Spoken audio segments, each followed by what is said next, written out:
Hello viewers ఈరోజు నేను ఒక కేస్ గురించి డిస్కస్ చేస్తాను. ఈ కేస్‌లో హైడ్రోసాల్పింగ్స్ అని తెలిసింది.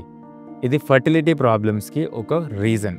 హైడ్రోసాల్పింగ్స్ అంటే ట్యూబ్‌లో పసది వాపు వస్తాయి. ఇన్ఫెక్షన్ అండ్ చీమ్ వల్ల రావచ్చు అది. ఈ హైడ్రోసాల్పింగ్స్ మనం ఎలా డయాగ్నోస్ చేస్తామంటే అల్ట్రాసౌండ్ స్కాన్ చేసినప్పుడు పెల్విక్ స్కాన్ దాంట్లో యూట్రస్ పక్కకి వాటర్ కలెక్షన్ లాగా కనిపిస్తుంది. అది ట్యూబ్లో వాటర్ కలెక్ట్ అయి ఉండొచ్చు. సో నార్మల్లీ అల్ట్రాసౌండ్లో అసలు ట్యూబే చాలా కష్టపడితేనే కనిపిస్తుంది.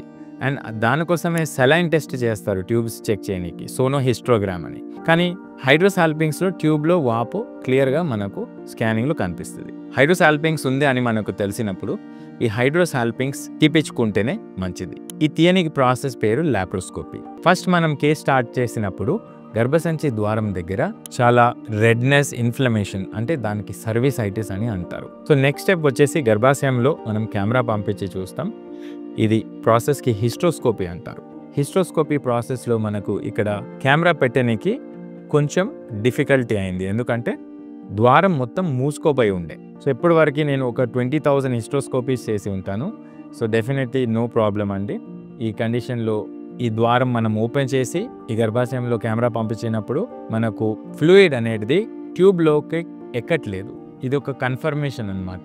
ట్యూబల్ బ్లాక్ అని తెలుస్తుంది. గర్భాశయంలో కొన్ని ఏరియాస్లో మనకు తెల్ల తెల్ల స్పాట్స్ కనిపిస్తున్నాయి.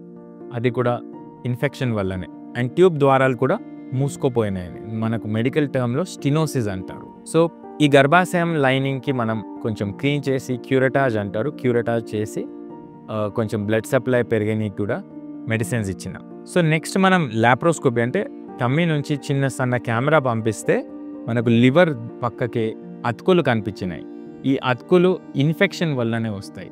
ఇన్ఫెక్షన్ గర్భాశయంలో ఎక్కినా అది లివర్ వరకే రీచ్ అవుతాయి బ్యాక్టీరియా, అండ్ అక్కడ ఇలాంటి అతుకులు ఫామ్ కావచ్చు. సో నెక్స్ట్ వచ్చేసి గర్భాశయం. సో గర్భాశయం చూస్తే ఫస్ట్ పేగుకి అండ్ మూత్రం సంచికి మొత్తం అతుక్కుపోయింది. అది ఇది క్లాసిక్ అండి, పెల్విక్ ఇన్ఫెక్షన్ది ఒక క్లాసిక్ ఫైండింగ్ అండి. సో మనం లాప్రోస్కోపీలో డిసెక్షన్ చేసి పేగు అండ్ ఇవి అని ఇంపార్టెంట్ స్ట్రక్చర్స్కి కొంచెం ఫస్ట్ దూరం పుష్ చేసి ఓన్లీ ఫెలోపియన్ ట్యూబ్, దాంట్లో వాపు ఉన్న ట్యూబ్కి ఐసోలేట్ చేసేసి ఆ ట్యూబ్ తీయడం జరిగింది. సో చూడండి ట్యూబ్లో ఎంత పెద్ద వాపు ఉంది. ఇక్కడ మన ఇన్స్ట్రుమెంట్ చాలా సన్నగా ఉంటుంది, 5 mm ఇన్స్ట్రుమెంట్. సో రికవరీ చాలా తొందరగా ఉంటుంది. ఈ సర్జరీ జరిగిన తర్వాత patient 2 hours or 3 hours discharge అవ్వచ్చు.